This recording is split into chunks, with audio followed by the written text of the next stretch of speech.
हाय साଙ୍ଗमाने मु आपण को ओडिया ब्लॉग नांडू माइक नहीं ना खाली बिना माइक रे मन नौजी वीडियो आवाज थोड़ा आसी क्लियर आसोनी क्षमा करेंगे।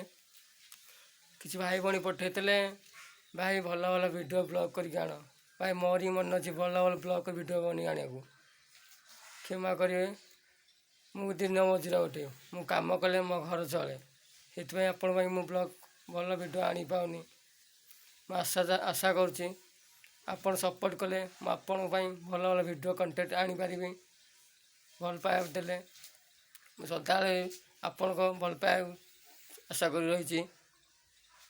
मो घर भी नहीं आप जानते मो घर देखी आपण को वीडियो बना घर द्वार मोर ना कि सेटअप घर भी नहीं मोर कि कैमेरा नहीं कि भल डिवाइस मोबाइल भी नहीं पाखे से बनवाई बहुत तकलीफ होची।